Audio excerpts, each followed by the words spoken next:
Տեսեք, ես տեղեկություններ ունեմ, որ Նիկոլ Փաշինյանը, այսինքն քաղաքացիական պայմանագիր կուսակցությունը հունիսի 8-ին հրապարակը ամրագրել է ինչ-որ միջոցառման համար եւ եթե մենք համադրում ենք այն տեղեկությունը, որ մայիսի 28-ին տեղի ունենալիք այսպես կոչված այդ ռազմական շքերթից հետո Երևան բերվող զինատեսակները մնալու են մայրաքաղաքում, այսինքն կարող ենք ենթադրել, որ Փաշինյանը այդուհանդերձ դիտարկում է, որ այդ ձեր նշած փողոցը կարող է տեղի ունենալ հունիսի 8-ին։ Իհարկե դիտարկում է։ Նախ ուզում եմ ասեմ, եթե անգամ բոլոր հրապարակները Բրոնյանի հունիսի 8-ի համար, դա իրեն չի փրկելու, որտեղ եթե հասարակությունը մեծ դժգոհություն ունեցավ, չի նայելու այդ հանրահավաքը արտոնվածա, ցասումը հանրահավաքից դրանով է տարբերվում։ Ինքը ըստ էության կազմակերպիչներ չի ունենում, ինքը ըստ էության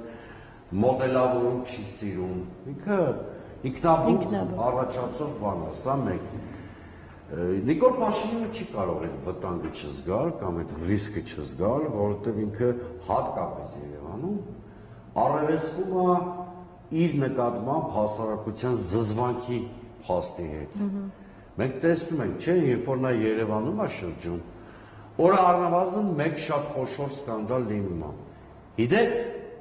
անկախ նրանից, որ այդ տղայի գործունեությունը ես Արցախում քննադատել եմ, մարդու կալանքի արդեն գիտենք առավոտյան իմացանք Արթուր Օսիպյանը, ինչի համար է մարդուն տարել կալանքի։ Ընդամենը նրա երկու բանի համար, այո, չի զոհվել, իդեպ ցինիկ խոսույթի իշխանությամբ չի զոհվել մեկ, երկրորդը համարձակվել է ընդամենը 2 րոպեում Նիկոլ Փաշինյանի դեմը կանգնած նրա Ղարաբաղյան քաղաքականության մերկությունը բացահայտել։ Իդեպ Նիկոլ Փաշինյանը երեք նախկին նախագահներին էր կանչում բանավեճ թեմայով, հիշում եք։ Հələ պատկերացրեք մի արցախցի երիտասարդ, որը բանակցային գաղտնիքներին չի տիրապետում, որը կարդալով փաստաթղթերը կարողացավ մերկացնել Նիկոլ Փաշինյանին, այդ լուզերը թող պատկերացնի ինչ կլիներ իր հետ, եթե երեք նախագահները մասնակցեին բանավեճ։ Հիմա այս մարդուն կալանավորել են երկու բանի հետ համար, որ չի մեռել, ոնց որ թե բոլոր ողջ մնացած հայերը դարձել են Նիկոլ Փաշինյանի, նրա այն խելապակաս պաշտպանության նախարարի